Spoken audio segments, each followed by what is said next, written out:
Let's go! It's been a few days since Linkin Park released Heavy is the Crown, the new follow-up single from The Emptiness Machine, because yes, Linkin Park is back. We live in a world where Linkin Park came back before GTA 6 got released. And even though I did a reaction to Heavy is the Crown and said a bit of my thoughts, I like to take a few days with these tracks because these are honestly such massive releases for the modern rock metal scene, because it's Linkin Park. I mean, already, I think the song has like 34 million views, as well as it's been topping the top 50 charts on Spotify. I think at one moment I saw Heavy as the Crown at like 11 and then The Emptiness Machine at 6, which is just mind-blowing to see in modern day and age, where like number 1 is Lady Gaga and number 2 is like Billie Eilish, and like Linkin Park's just vibing right there next to them. Now, I did a review on The Emptiness Machine. Again, I thought it was a cool comeback track. It definitely showcases their new vocalist Emily Armstrong quite a bit in a different, unique style that's not just, you know, Chester copy pasta. It's actually like, oh, okay, this song blends very well with Emily's vocal style. It was cool. It was a good build. I enjoyed the song. However, Heavy is the Crown. Now, this track is in collaboration with Riot's game League of Legends for specifically the World's 2024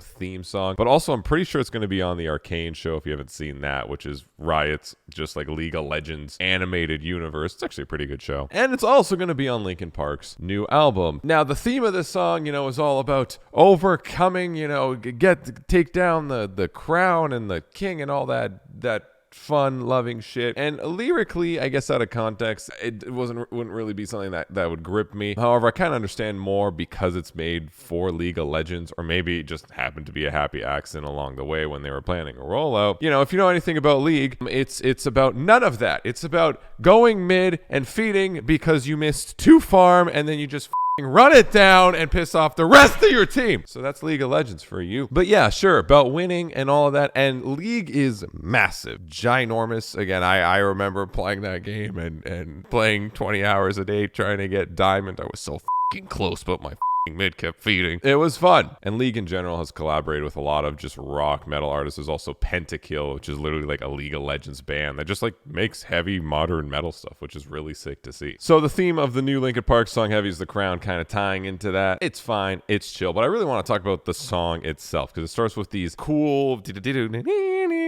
weird synthetic type strings that are very reminiscent of Linkin Park's song Faint, which is a bit of an instant like, whoa, I just got teleported back to the in 2000s vibe. And it quickly goes into these like very high energy drum beats, as well as just production in general, where finally we get Mike rapping basically right away, which again, that's just a big throwback to Meteora. A little bit of Hybrid Theory, even though Hybrid Theory I'd say is more for me like about the big massive riffs, which this song doesn't really have. It more so has a big ginormous chorus that when it hits after that first verse with Mike rapping, Emily just takes it in. She does a huge chorus, great catchy melody. It is so fucking Linkin Park, and it's a lot more Chester-esque, you know, instead of actually being like The Emptiness Machine, which I could feel like was more like up like Emily's alley, but she executes it like very well, and it's instantly, I think, a better chorus than I heard from The Emptiness Machine. That then bleeds into a little bit of the re-intro into a new verse where again Mike's just throwing down some it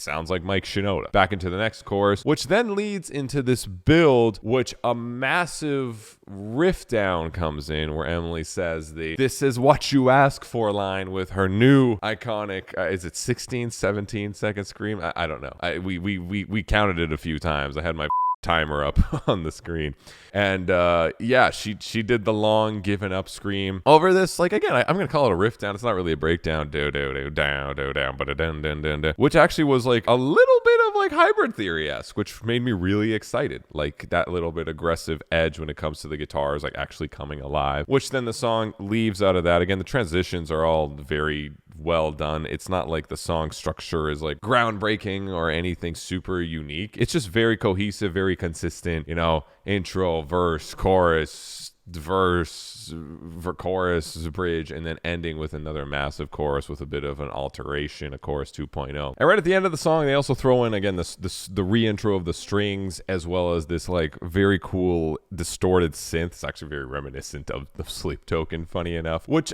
I really love because it makes it so when you loop the song, it makes it sound so natural. I love a natural looping song. Even with my own songs, I literally put a loop from start to finish, and if it loops perfectly, I'm like, checkmark achieved. No one's gonna listen to my trash, but at least I know I can loop it and it'll be natural and sound really good. And that's exactly what they did at the end of this song. Overall, sonically, like, yeah, the song, if I could best describe it, is it's basically given faint, faint given up, faint up, faint given, faint up, with a little bit of a twist. And it is by far the most Linkin Park sounding Linkin Park song that I almost wish they started the rollout with this song, because it sounds so much like the Linkin Park everyone loves. Not that there was anything really wrong with the Emptiness Machine. This song just feels so much more youthful and fun, and I think also nostalgic, which I'm very biased of loving the early age of Linkin Park, of course. But I also think I understand why they didn't drop this song